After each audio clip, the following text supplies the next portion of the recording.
Home improvement and remodeling projects have surged during the pandemic, with more people working from home and historically low interest rates making home equity loans pretty attractive. High demand can also mean higher risk for fraud or poor workmanship. 13 Chief Investigator Darcy Spears shows you several homeowners are going to battle against the same local contractor. And you can tell in through here, it's about 1/8 of an inch, and then it goes very wide down here, it doesn't even, the corners don't meet. Henderson homeowner Sherry Sewers Jimenez used spare time during the summer shutdown to make some home improvements. Well, during COVID, we were spending a lot of time here in the house.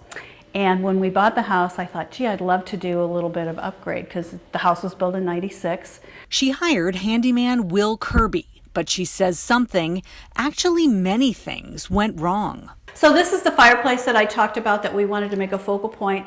Will had done from about down here to about up here. So he never really finished that piece of it. So that whole top half, and you had to have someone else fix. Yeah, and the bottom as well. Mm-hmm. Sherry's husband found Kirby on the Nextdoor app. And he said he had been a residential contractor in Florida for 10 years. We called him up, and lo and behold, he could come over on the same day. She says Kirby told them his Nevada contractor's license was pending the application process. He told us he needed a fourth of the money, which was $5,800 up front to just hold time, and then half right before he started. So we paid him in 2 installments. We paid him within that week or so.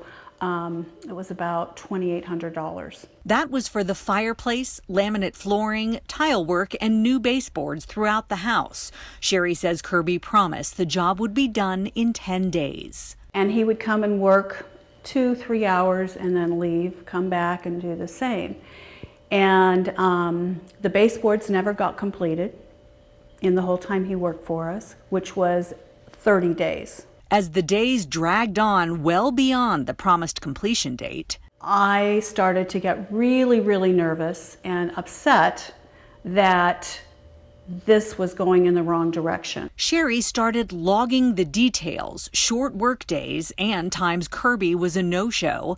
Then one day in August, a woman came knocking on her door. I'm your neighbor, and I think we know somebody in common.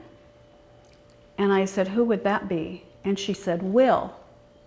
I said, oh, Will, so handyman Will. The neighbor told Sherry that she was having the same problems with Will Kirby.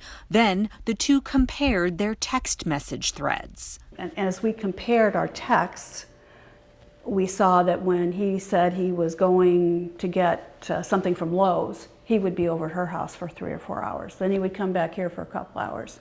She had a bad feeling about this. I talked to my husband and I said, we can't do this anymore. This is a mess. We spoke with Will Kirby before Christmas, asking for an explanation and an on-camera interview. He said he needed to talk to his attorney, but when we called him back for an answer, his phone had been disconnected. When Sherry and her neighbors started digging into Kirby's work record, they uncovered a history of problems in Florida. And one of the things he had done was operate as a business that was not licensed. And the other thing, operate as a contractor, not being certified. 13 Investigates spoke with the homeowner in that case. He was eventually reimbursed after a problematic roofing job, but another Florida man who hired Kirby for a big job in 2018 wasn't as fortunate. In total, it was probably about a $40,000 project. Nick Berganza with 321 Home Solutions. Definitely some question marks. The work was started, but week 2 maybe, started to disappear from the job, going off and going out to places, showing up at noon, leaving at 3. So that was kind of our first red flag. Nick says it got worse from there. We had some of our guys from our in-house crew kind of go through and take a look at everything. And we're kind of shocked at, what they came back and said with how everything wasn't done right. Nick says he paid Kirby about $33,000, then had to spend at least $15,000 more to redo what Kirby messed up. Kirby tried to sue Nick for non-payment, but was a no-show in court, so the case was tossed out. Sherry also learned Kirby has a criminal history in Florida.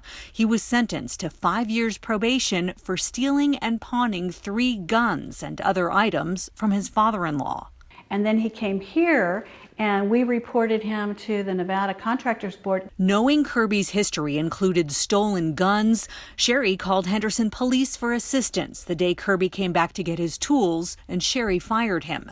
She had to hire others to finish the work Kirby left undone and to redo what he did wrong. We lived in our bedroom, one room, for 5 weeks. 13 Investigates spoke to 2 other homeowners and the neighbor who knocked on Sherry's door.